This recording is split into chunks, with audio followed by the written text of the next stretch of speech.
स्वागत है एक बार फिर से आप सभी का आरएस जंक्शन पर। मैं हूं घनश्याम। तो दिनांक 7 अप्रैल 2023 के करंट अफेयर्स लेकर हाजिर हूं, जो विशेषकर आपके आरएएस, ईओ, आरओ और एसआई जैसी जो एग्ज़ाम्स हैं उनके लिए इम्पोर्टेंट हैं। तो हमारा फोकस बड़े एग्ज़ाम्स पर ही है, बाकी छोटे एग्ज़ाम्स के छात्र भी इन्हें देख सकते हैं। तो इस कक्षा की जो पीडीएफ है वो भी आपको अवेलेबल हो जाएगी हमारी टेलीग्राम चैनल पर। तो डिस्क्रिप्शन में मैंने नीचे एक लिंक दे रखा है, वहाँ जाकर के आप इस टेलीग्राम चैनल को ज्वाइन कर सकते हैं, जहाँ पर आपको ढेर सारा अन्य स्टडी मटेरियल भी अवेलेबल कराया जाता है, बहुत से क्वेश्चंस भी अवेलेबल कराए जाते हैं। तो आप वहाँ से इसका लाभ उठा सकते हैं। मैं 733 रैंक आरएस 2018। ठीक है, तो चलिए शुरुआत करते हैं हमारी कक्षा की आज की। पहला प्रश्न हमारा देख लेते हैं। राजस्थान ललित कला अकादमी जयपुर, जो कि पूरे राज्य की जो ललित कलाएं हैं उनके प्रमोशन के लिए कार्य करती है, उसके द्वारा एक प्रतिष्ठित सम्मान दिया जाता है जिसका नाम है कलाविद। और 2013 के बाद 2023 में इस वर्ष ये सम्मान दिया जा रहा है कुल मिलाकर के 8 कलाकारों को। तो एक लंबी अवधि के बाद में ये पुरस्कार जो है अब दिया जा रहा है। अकादमी की ओर से इन कलाकारों को 50,000 रुपये नगद, अभिनंदन पत्र और शॉल ओढ़ाकर सम्मानित किया जाएगा। इन कलाकारों के नाम देखें तो डॉक्टर शैल चोयल, CS मेहता, भवानी शंकर शर्मा, 3 तो ये हो गए। इसके बाद में आपके आते हैं शब्बीर हसन काजी, दीपक हाजरा, रीटा प्रताप, सुब्रतो मंडल और महावीर स्वामी। तो जैसा कि मैंने बताया, अकादमी के द्वारा अंतिम बार जो है ये पुरस्कार दिया गया था 2013 में 3 कलाकारों को, वीरबाला भावसार, कन्हैयालाल वर्मा, दो कलाकारों को ये पुरस्कार 2013 में दिया गया था और अब 10 साल बाद में दोबारा ये पुरस्कार दिया जा रहा है। इस अकादमी के जो वर्तमान अध्यक्ष हैं वो कौन है? श्री लक्ष्मण व्यास। तो ये कुछ महत्वपूर्ण प्रश्न बन सकते हैं यहाँ से, तो आप इनको तैयार जरूर कर लें। चलिए अगला प्रश्न देखते हैं। दोस्तों, कल जो है बांसवाड़ा में एक क्रिकेट स्टेडियम जो है उसका उद्घाटन किया गया और इसका नामकरण किया गया पूर्व मुख्यमंत्री श्री हरिदेव जोशी जी के नाम पर। तो बांसवाड़ा हमारा उत्तर हो जाएगा। देखो, ये प्रश्न क्यों लिया गया उसका कारण बताता हूँ। दरअसल आप सभी के जो पॉलिटी है वहाँ से काफ़ी प्रश्न पूछे जाते हैं। अब ईओ आरओ में भी पॉलिटी का बहुत बड़ा रोल है, ठीक है। इसी तरह से आपके आरएएस में भी बहुत बड़ा रोल है। तो मेरी कोशिश ये रहती है कि आपके सिलेबस के अकॉर्डिंग टॉपिक्स को हम उठाएं, ताकि ना केवल करंट बल्कि आपके सिलेबस को भी कवर कर पाएं। तो हरिदेव जोशी जी की अगर हम बात करें तो हरिदेव जोशी जी के नाम पर ये नामकरण हुआ है और हरिदेव जोशी जी काफ़ी महत्वपूर्ण जो है हस्ती यहाँ पर रहे हैं, हमारे यहाँ के मुख्यमंत्री भी रहे हैं।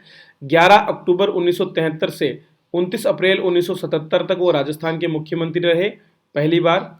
दूसरी बार 10 मार्च 1985 से 1988 तक और फिर दिसंबर 1989 से मार्च 1990 तक उन्होंने मुख्यमंत्री के रूप में अपनी सेवाएं दी है।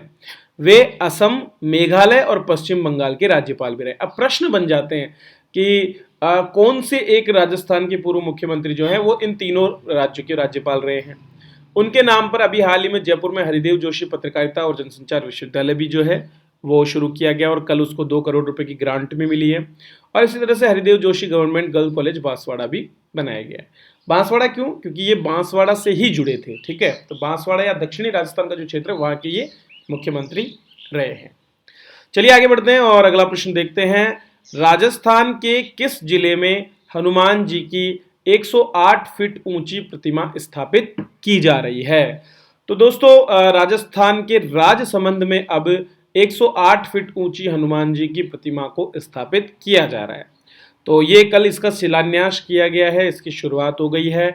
वहाँ पर एक गिरिराजेश्वर महादेव जी का मंदिर है, उस मंदिर के पास ही जो गिरिराज पर्वत है वहाँ पर ये मूर्ति स्थापित की जाएगी।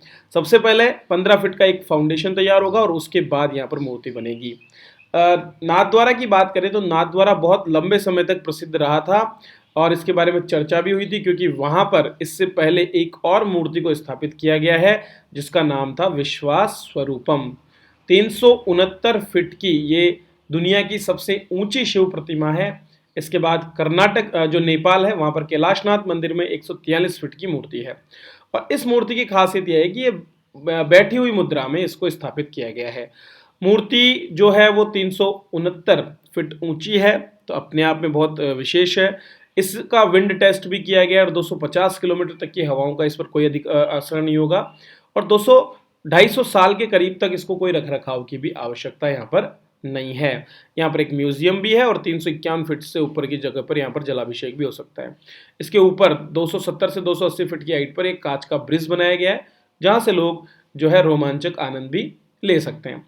दुनिया की सबसे ऊंची मूर्ति की अगर हम बात करें तो उसका नाम है statue of liberty, sorry statue of unity, ठीक है, जो हमारे गुजरात के अंदर जो है नर्मदा नदी के तट पर जिसकी स्थापना की गई है, ठीक है, और इसकी ऊंचाई है 597 फीट, ठीक है।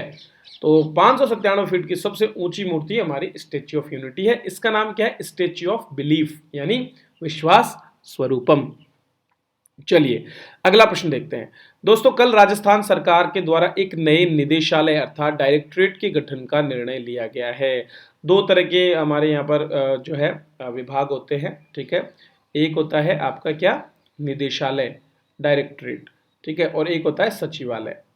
तो एक जगह जहाँ पर आपके नियमों को निर्माण किया जाता है, वहीं दूसरे जगह पर जो है आपके नियमों का पालना की जाती है, उनको जो है उनको एग्जीक्यूट किया जाता है। तो निदेशालयों का यही काम होता है और इसी क्रम में राजस्व आसूचना और आर्थिक अपराध निदेशालय की शुरुआत राजस्थान में की जा रही है, गठन किया जा रहा है, जो कि वित्त विभाग के अधीन काम करेगा, ठीक है। तो कौन सा होगा इसका प्रशासनिक विभाग? वित्त विभाग। वित्त विभाग के अधीन ये काम करेगा और इसका काम होगा आर्थिक अपराधों की रोकथाम करना। विभिन्न प्रकार के जो आर्थिक अपराध विभिन्न कार्मिकों के साथ साथ अन्य लोगों के द्वारा किए जाते हैं, राजस्व के घोटाले से जुड़े मामले, इन सब पर यह काम करने वाला है। बजट 2022-23 मतलब पिछले बजट में, इस वाले बजट में नहीं, इससे पहले वाले बजट में इसकी घोषणा की गई थी। इसके काम होंगे आर्थिक अपराधों का नियंत्रण करना, अनुसंधान, जांच और अभियोजन मतलब उन पर केसेस दायर करना, जिसमें आते हैं भूमि पर अवैध कब्जा, रियल एस्टेट में धोखाधड़ी, बैंक, बीमा और जमा पूंजी जैसे कार्यों में धोखाधड़ी करना, झूठा दिवालियापन घोषित करना, फर्जी कंपनियां बनाना और सरकारी साख समितियां जो है, क्रेडिट सोसाइटीज जितनी भी है, उनमें धोखाधड़ी करना। इन सभी कामों पर यह निदेशालय काम करने वाला है। तो इसमें काफी नए पद भी सृजित किए गए हैं जिन पर प्रतिनियुक्ति से लोगों को लगाया जाएगा। चलिए आगे बढ़ते हैं। उससे पहले राजस्थान के करंट अफेयर्स का एक पूरा का पूरा गुलदस्ता आपको प्राप्त होता है हमारे RS जंक्शन ऐप पर। तो RS जंक्शन ऐप पर नॉमिनल सी रेट्स में आपको ये गुलदस्ता करंट अफेयर्स अवेलेबल है। लिंक मैंने डिस्क्रिप्शन में दिया हुआ है, जहाँ से आप एप्लीकेशन को डाउनलोड कर सकते हैं। वहाँ पर जाकर आप इन्हें जरूर देखें। इनके मैंने वहाँ पर प्रीव्यू में आपको 1 माह के current affairs free of cost भी दिए हैं, तो वो आप जरूर देखें और मान के चलें कि ये करंट अफेयर्स आपको 90% तक प्रश्न दिलाएंगे, क्योंकि पिछले RS 2018 और 2021 का जो एग्ज़ाम है उसमें भी यहाँ से 90% से अधिक सीधे सीधे प्रश्न पूछे गए हैं। तो पूरे जनवरी से दिसंबर 2023 तक के करंट अफेयर्स हम इसमें कवर करके चलते हैं। ज़्यादा जानकारी के लिए आप इस नंबर पर भी व्हाट्सएप कर सकते हैं। चलिए आगे बढ़ते हैं। केंद्र सरकार ने अप्रैल 2023 में देश में कुल कितने नए परमाणु रिएक्टर लगाने की मंजूरी दी है? तो दोस्तों कुल मिलाकर के 10 नए परमाणु रिएक्टर यहां पर स्थापित किए जाएंगे अप्रैल 2023 में, ठीक है। अब ये कहां कहां पर लगेंगे उन पर हम चर्चा कर लेते हैं। इनमें से जो है राजस्थान के माही बांसवाड़ा में 4 परमाणु रिएक्टर लगेंगे, जबकि मध्य प्रदेश के चुटका में 2 परमाणु रिएक्टर स्थापित किए जाएंगे। इसी तरह से कर्नाटक और हरियाणा में भी 2-2 रिएक्टर लगाए जाएंगे। रिएक्टर की क्षमता होगी 700 मेगावाट और इसकी वजह से हमारी जो परमाणु क्षमता है वो 2031 तक बढ़कर 22,480 मेगावाट हो जाएगी। अभी लगभग 7 गीगावाट के करीब 6,780 करीब मेगावाट के करीब जो है हमारी स्थापित क्षमता है, जिसे बढ़ाने का काम अब किया जा रहा है। अभी वर्तमान में जो निर्माणाधीन प्रोजेक्ट है उनमें गुजरात के ककरापार में, हरियाणा के फतेहाबाद में और राजस्थान के रावतभाटा में, जिसके अलावा तमिलनाडु का कुडनकुलम और कलपक्कम यहाँ पर भी बन रहे हैं। अगर कुल बिजली उत्पादन की बात करें तो हमारे यहाँ पर करीब 3.15% बिजली इन परमाणु घरों से बनाई जा रही है। थोड़ा सा मैप में देख लेते हैं, क्योंकि उससे हमें थोड़ी चीज़ें क्लियर ज़्यादा हो जाती है और हम ज़्यादा बेहतर तरीके से चीज़ों को याद कर सकते हैं। तो कुछ स्थान देखो आप यहाँ पर, अगर कोई रेड कलर में तो वो है ऑपरेटिंग मतलब जो भी चल रहा है, येलो अंडर कंस्ट्रक्शन है और प्रपोज्ड है ब्लू कलर में। अब यहाँ देखिए आप कि राजस्थान की बात करें तो हमारे रावतभाटा में 6 रिएक्टर अभी काम कर रहे हैं, जिनमें एक 100 मेगावाट का है, एक 200 का है और बाकी 4 220 के हैं, जबकि 2 700 मेगावाट के निर्माणाधीन है। माही बांसवाड़ा में प्रपोज्ड है 4 जो कि 700 मेगावाट के होंगे। गुजरात के ककरापार में 2 बन चुके हैं और 2 वर्तमान में निर्माणाधीन है। इसी तरह यही गुजरात में ही मीठी वर्दी में भी 6 प्रोजेक्ट जो है प्रोजेक्ट प्रोसेस अभी नहीं हुए हैं, लेकिन उनको चर्चा में है कि वो भी बनाए जाएंगे। इसके बाद बारी आती है आपके महाराष्ट्र की तारापुर में 2 बन चुके हैं 160 मेगावाट के, और 2 आगे चल करके उनकी बात की जा रही है, लेकिन अभी उसमें कुछ भी कार्य नहीं हो रहा। कर्नाटक के केगा में अभी 4 बन चुके हैं 220 मेगावाट के। इसी तरह से महाराष्ट्र के जो जैतपुर है वहाँ पर भी 6 नए मेगावाट जो है बनाने की बात चल रही है। तमिलनाडु की बात करें तो कुडनकुलम में दक्षिणी, बिल्कुल हमारे दक्षिण, सबसे दक्षिण का परमाणु बिजली घर है ये, जहाँ पर 2 अभी निर्माणाधीन है और 4 बनाने की बात चल रही है। कलपक्कम में भी 2 आपके फास्ट ब्रीडर रिएक्टर्स बनाने की बात यहाँ पर बन चुके हैं। इसके बाद में आते हैं आपके तारापुर में। तो तारापुर में मैंने बता ही दिया आपको।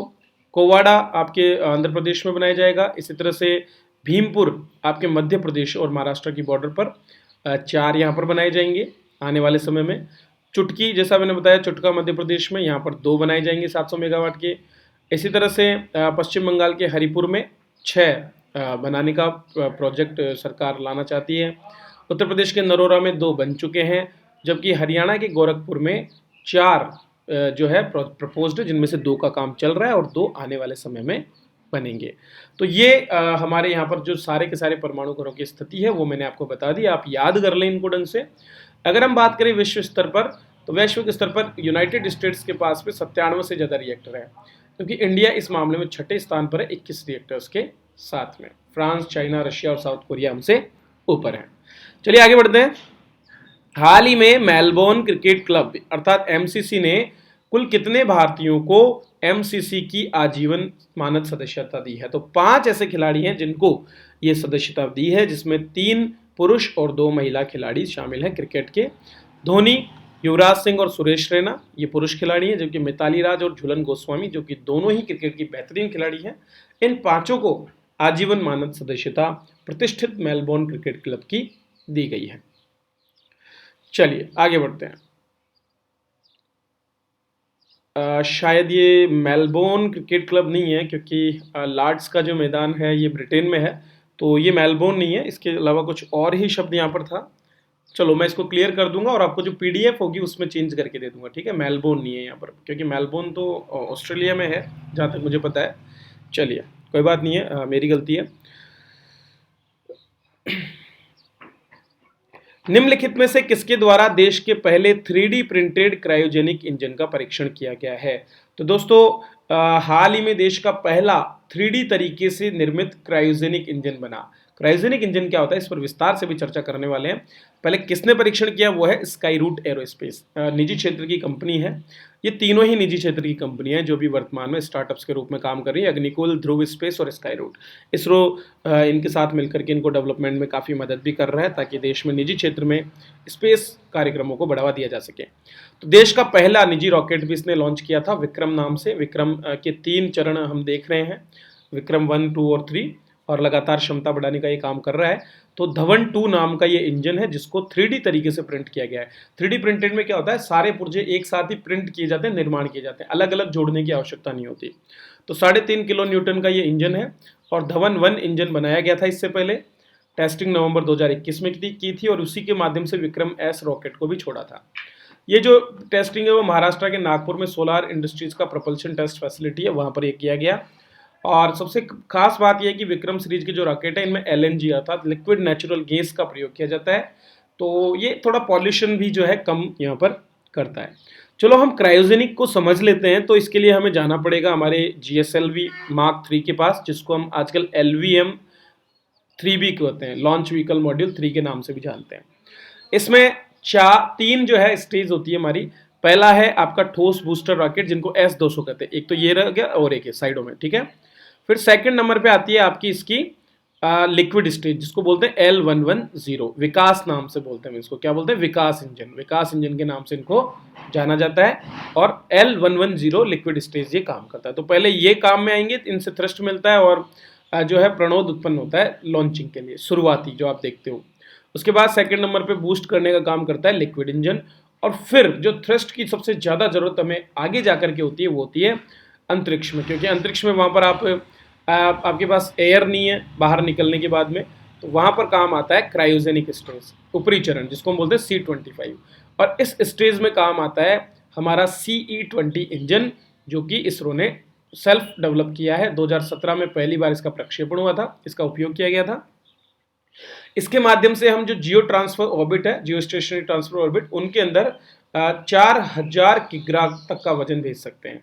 जबकि जो लोअर अर्थ ऑर्बिट है 160 से लेकर 1000 किलोमीटर तक का, वहां पर हम जो है आसानी से 8000 किग्रा तक का पेलोड इससे भेज सकते हैं। मतलब सीधी दुगनी कर देता है हमारे PSLV की तुलना में। PSLV अभी मात्र 2400 kg भेज सकता है GTO में, ठीक है, और 4000 kg भेज सकता है वो LEO में, लेकिन ये सीधा दुगना हो जाता है। अब क्रायोजेनिक को भी समझ लेते हैं कि क्रायोजेनिक स्टेज होती क्या है। दरअसल क्रायोजेनिक स्टेज का मतलब है क्रायो, क्रायो मतलब बिल्कुल जमा देने वाला टेम्परेचर। तो क्रायोजेनिक इंजन जो हमारा CE-20 है, उसमें काम आती है दो चीजें। एक है लिक्विड ऑक्सीजन, मतलब ऑक्सीजन गैस को लिक्विड फॉर्म में रखना ऑक्सीडाइजर के रूप में, और फ्यूल के रूप में होता है लिक्विड हाइड्रोजन। तो जलेगा कौन? हाइड्रोजन, -253 डिग्री सेल्सियस पे। और जलाएगा कौन? Liquid oxygen, -183 degree. तो दो चैम्बर बनाएंगे, एक का टेम्परेचर -183, दूसरे का -253। ये टेम्परेचर मेंटेन करना सबसे मुश्किल काम है। यहां पर प्रेशर बनाए रखने के लिए रखा जाता है एक हमारा हीलियम गैस का चैम्बर, जिसमें 34 लीटर के करीब गैस भरी होती है, और ये दोनों ही चैम्बर्स में प्रेशर को मेंटेन रखती है। दोनों में कंट्रोल वाल्व होते हैं, जहां से प्रेशर के साथ में बहुत तेजी के साथ में जो है क्या भेजा जाता है? फ्यूल को कंबशन चैम्बर में भेजा जाता है। यहां पर ये जलता है और बहुत ज्यादा थ्रस्ट ये उत्पन्न करता है। तो 640 टन का थ्रस्ट आपके जो है इस GSLV के माध्यम से किया जाता है, ठीक है। तो ये है आपका क्रायोजेनिक स्टेज। तो CE-20 2017 में हमने डेवलप किया था, और अब निजी क्षेत्र में धवन 2 एक और जो है 3.5 किलो न्यूटन करीब जो है यहाँ पर ये प्रेशर के साथ में दे रहा है, शक्ति उत्पन्न कर रहा है। चलिए अगला और आपका आज का अंतिम प्रश्न देख लेते हैं। 2023 की 100 most influential woman in US finance, मतलब US के फाइनेंस क्षेत्र में जो 100 इंपॉर्टेंट वुमेन है, उनमें 5 भारतीय मूल की महिलाओं को सम्मिलित किया गया है। तो ये 5 भारतीय मूल की महिलाएं कौन हैं, इनके नाम आप देख सकते हैं। इनसे जुड़ा प्रश्न हो सकता है पूछ लिया जाए। तो अनु अयंगर JP मॉर्गन में है, रूपल जे भंसाली एरियल इन्वेस्टमेंट्स में, लकड़ावाला फ्लिन गोल्डमैन शेष ग्रुप में, ये बड़े बड़े ग्रुप हैं, सोनल देसाई फ्रैंकलिन टेम्पल्टन और Savita Subramaniam bank of America. तो ये पांचों महिलाएं जो है इनको इस लिस्ट में शामिल किया इनके कार्यों के लिए। तो बस इतने से करंट अफेयर्स हमारे RS जंक्शन पर। तो इनकी PDF आपको मिल जाएगी हमारे टेलीग्राम चैनल पर। जो भी गलतियां उनको मैं सही कर दूंगा, और जल्दी आपको ये अवेलेबल वहाँ पर हो जाएगी। बाकी आप हमारा कोर्सेज जरूर ज्वाइन करें, जो आपको मदद करेंगे आपकी तैयारी में। RS जंक्शन का मोटो है वी बिलीव इन एक्सीलेंस। तो एक्सीलेंट मैटर देने की हमारी कोशिश होती है, बहुत मेहनत के साथ ये बनाया जाता है, और मैं खुद चूंकि इस एग्जाम से जुड़ा हुआ हूँ, तो आपके लिए ये डबल बेनिफिट हो सकता है। चलिए इसी के साथ विदा लेता हूँ आपसे, मिलते हैं अगली क्लास में। तब तक के लिए धन्यवाद। वीडियो को लाइक करें, शेयर करें दोस्तों के साथ, और सब्सक्राइब जरूर कर लें।